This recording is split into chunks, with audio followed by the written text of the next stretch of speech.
চাঁপাইনবাবগঞ্জের শিবগঞ্জে প্রতারণার ফাঁদে পড়ে নিঃস্ব হয়ে গেছে ৭০ জন দরিদ্র নারী। বিভিন্ন প্রলোভন দেখিয়ে প্রায় ১০ লক্ষাধিক টাকা উপজেলা ধাইনগর ও শাহবাজপুর ইউনিয়নের ৭০ জন নারীর কাছ থেকে আত্মসাৎ করেছেন এক নারী প্রতারক। এছাড়া অভিযোগ উঠেছে শিবগঞ্জ উপজেলার মহিলা বিষয়ক অফিসের অফিস সহকারী কাম কম্পিউটার অপারেটর আশরাফুল হকের বিরুদ্ধে। তবে তিনি অভিযোগটি মিথ্যা বলে দাবি করেন। প্রতারক ওই নারী শিবগঞ্জ উপজেলার শাহবাজপুর ইউনিয়নের নলডুবুরি হঠাৎপাড়ার মনিরুল ইসলামের স্ত্রী মোসাম্মদ কটক তারা।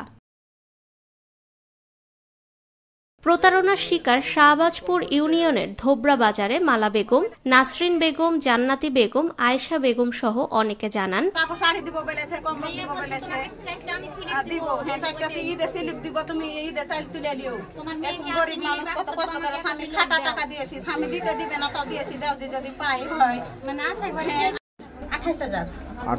টাকা আমরা ২৮,০০০ বলেছি। টাকা পয়সা নিয়ে গেল,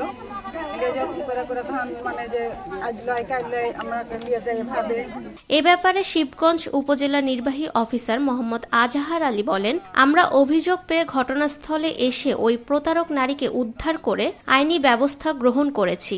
উপরে এলাকায় আমরা একটা অভিযোগ পাই যে বিভিন্ন ধরনের ভাতা, বিভিন্ন ধরনের সরকারি সুবিধা দেওয়ার জন্য একটি দালাল চক্র যারা মানুষকে ভুল বুঝিয়ে বিভিন্নভাবে টাকা পয়সা নিয়েছে।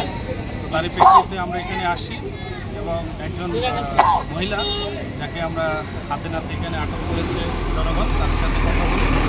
সে এখানে স্থানীয় মহিলাদের সাথে বিভিন্ন ধরনের প্রলোভন দিয়ে অনেকগুলো টাকা নিয়েছে বলে একটা অভিযোগ রয়েছে।